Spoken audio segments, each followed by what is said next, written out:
Okay, so I'm reading from this book called Light the Dark Writers on Creativity, Inspiration, and the Artistic Process. Today's selection is by T.C. Boyle, and it's called How Stories Say Goodbye. I knew Ray Carver when he was hanging around in Iowa City in the 1970s. I lived there for 5.5 years, getting my MFA from the Writer's Workshop and then my PhD. He just published his first book, Will You Please Be Quiet, Please? Before that, no one paid him much attention except us. We all knew how great the stories were, and we followed them in the little magazines. All the writers whom we revered would come through town at one time or another. Most of them were jerks and drunks and drug addicts who had been released from the mental hospital. But still, to see them reading was a great thing. Ray, after he became well known, came and gave a reading. Of course, he was very shy and didn't want to give readings. It was in the horrible lounge on the third floor of the English department building, and he had just one little lamp, and his face was shaded, and he kind of just mumbled. But it was great. It was Ray. He is definitely a great favorite. When I first began to read Ray's stories, I was doing something very, very different. Something with much longer and more rhythmic sentences. Certainly nothing had to do with working class people or realism or anything else. I had never paid much attention at that point to realism. Ray opened my eyes to a different mode of storytelling. Cathedral is a wonderful point of view story in which the narrator, a working class guy, talks straight to us. He's extremely jealous because a good friend of his wife's is coming to visit. She knew this man, Robert, before the narrator and his wife were acquainted. She knew him in the capacity of reading to him because he's blind.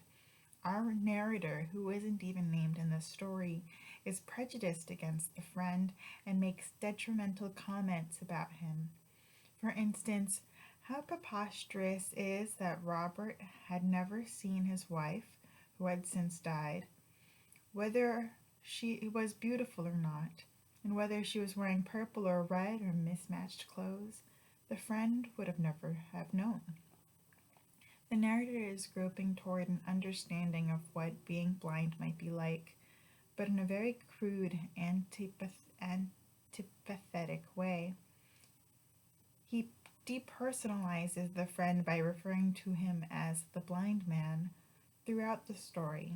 Of course, underneath it are his own fears and uncertainties about his relationship with his wife, the extent of her relationship with this other man, who is now no longer married, how close they've been, and how much this man means to her. And now, of course, our narrator will meet him for the first time. He's coming for a visit and to spend the night. The narrator is baffled by the man who shows up at his door. The blind man has a beard, and he's surprised by this. How could a blind man have a beard? As if a blind man were a completely different species altogether. The blind man lifts his beard and sniffs it, one of his little quirks. The narrator notes this in the way he'd notice a wild man in the zoo doing something. And yet the blind man, even though we're getting him from a prejudicial first-person point of view, seems like a very natural and likable kind of person. He speaks in a big rumbling voice and calls him Bub. He has no problems with the heat he is feeling from the narrator. Ultimately, he disarms him, which is the beauty of this story. After seeing a special on European churches on late-night TV, the blind man has an idea. Why don't you find us some heavy paper and a pen? He says. We'll do something. We'll draw one together. Then they hold the pen at the same time and start to draw a cathedral. Close your eyes now, the blind man said to me. I did it. I closed them, just like you said. Are they closed? He said. Don't fudge. They're closed, I said. Keep them that way, he said. He said, don't stop now. Draw. So we kept on with it. His fingers rode my fingers as my hand went over the paper.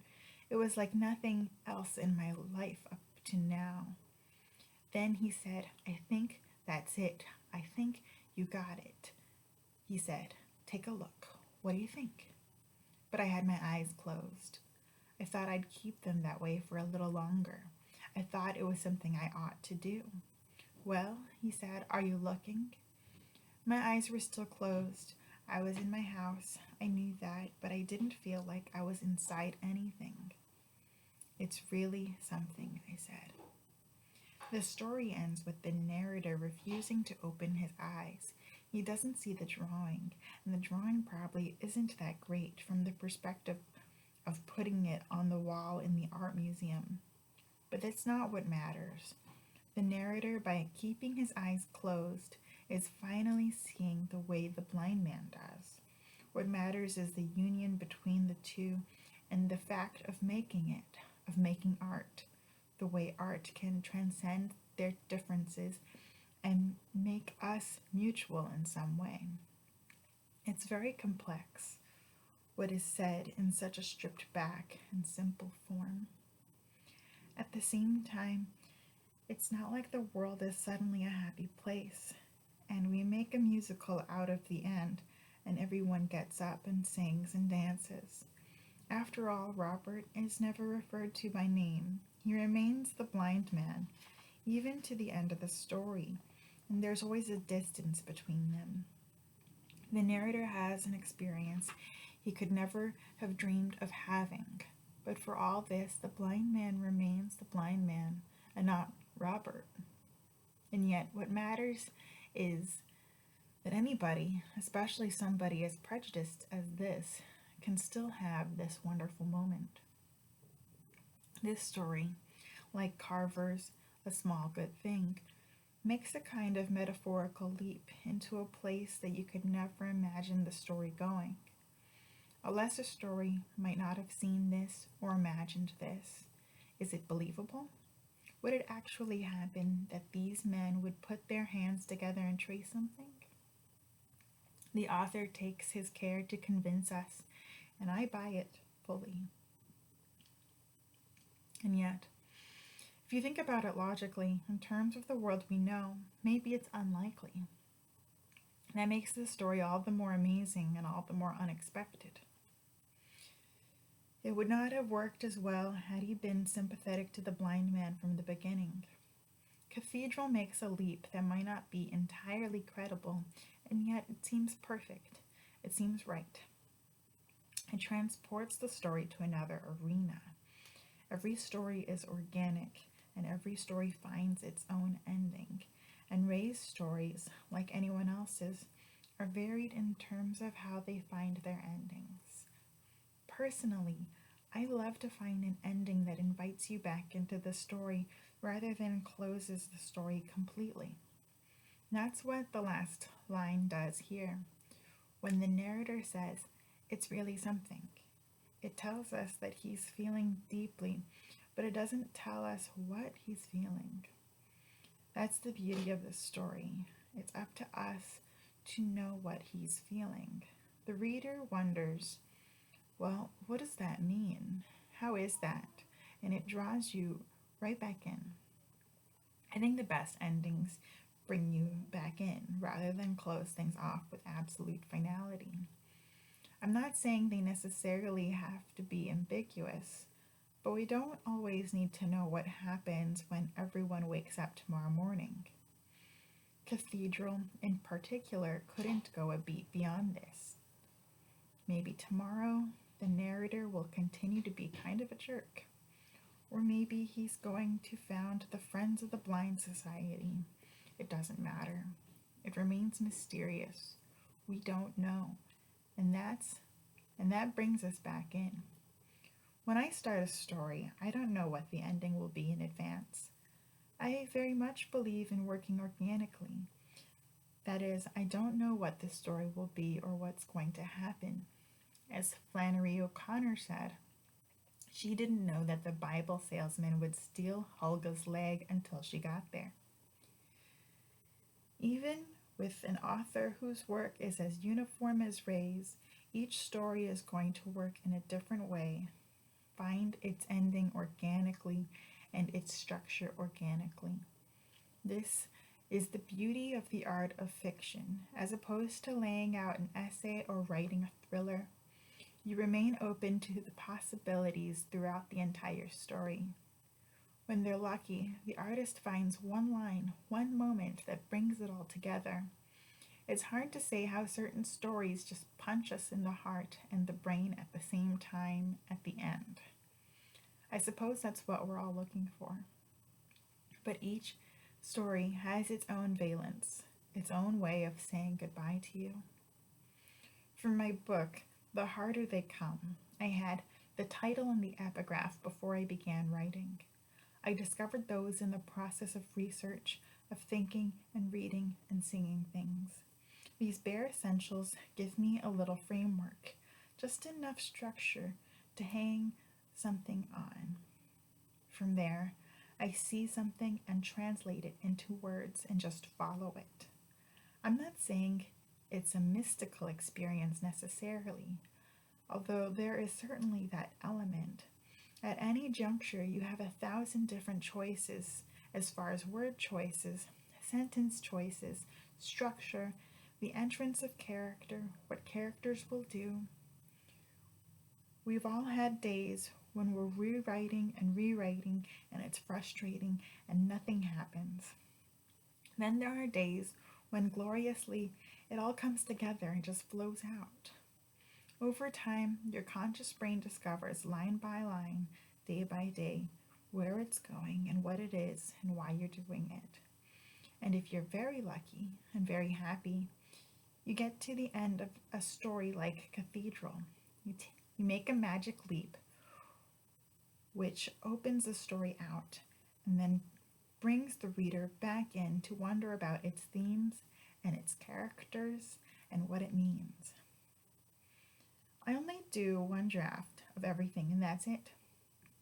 Though it's a draft that's been gone over in the process of writing over and over and over, so that it builds gradually in increments while I make discoveries until the end.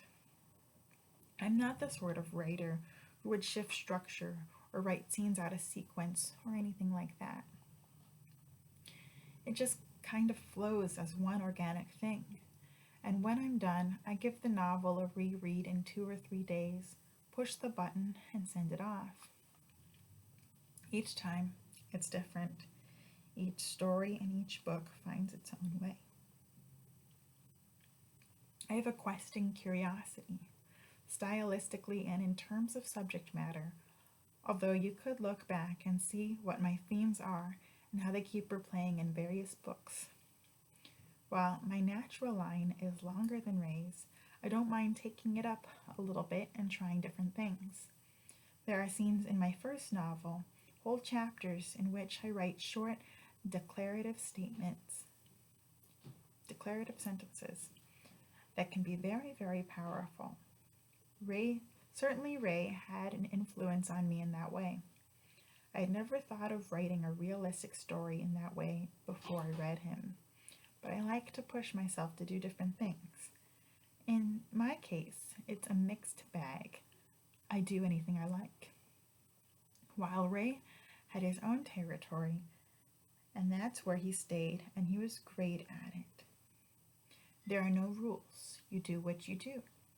All we can do is look at a story like Cathedral and have a long discussion over what it means to us and how it's put together. I think that's what art is about, to provoke you. It helps me to make sense of a senseless universe because I become God of the story.